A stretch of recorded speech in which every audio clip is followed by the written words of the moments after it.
आणि स्वीकारणार नाहीत.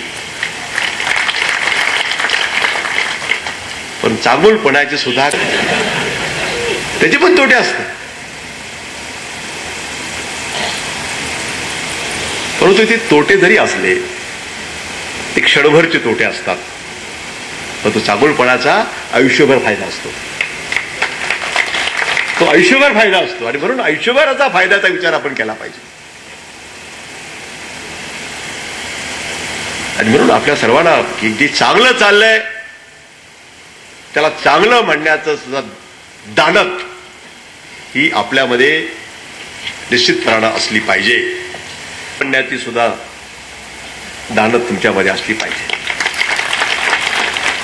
चुकीचं घडत असेल तर आम्ही काही सांगून उपयोग नसतो, परंतु जर चांगलं चाललं असेल तर जी परंपरा गेली अनेक वर्ष आपण जपली या कारखान्याने, ती उद्याच्या येणाऱ्या निवडणुकीमध्ये सुद्धा ती परंपरा जपण्याचं काम आपल्यापैकी सर्वांच्याकडनं झालं पाहिजे.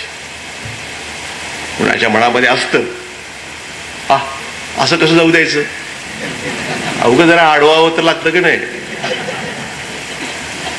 सांगितलं म्हणजे बाबा रे, हे तुझ्या वैयक्तिक काही जरी मत असलं तरी आम्हा शेतकऱ्याच्या फायद्याचं नाही. तू या भानगडीत पडू नको. लढायचंच असेल तर बाकीच्या निवडणुका आहेत, तो खुशाल लढ, असं अशा लोकांना आपण सांगितलं पाहिजे. कारण हे काय माझ्या वैयक्तिक हितासाठी बोलत नाही,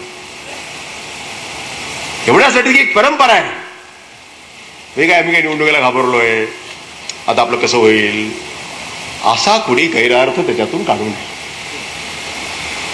निवडणूक झाल्या आपण बघितलंय, झाल्याने त्याचा भाग नाही. सगळ्या बिनविरोध झाला, एक गट राहिला, त्या गटात निवडणूक करून बघितली आपण. काय वैजनाथला बघितलं की नाही. आणि निवडणूक काढायची असेल तर आपण नेहमीच हे लक्षात ठेवलं पाहिजे की धनंजयच्या गटात करावी. वाटलंच तर, पण तसं करू नका. सांगायचा उद्देश माझा हा खड्डा आहे, कशाला पडायचं. माहिती असून कुणी करू नये.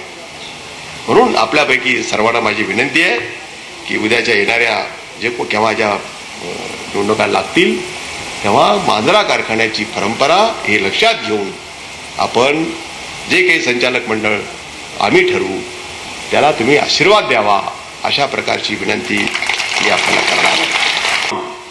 जे गारमेंट कपडे शिवायचं काम इथं होत आहे आणि महिलांना रोजगार मिळणार आहे.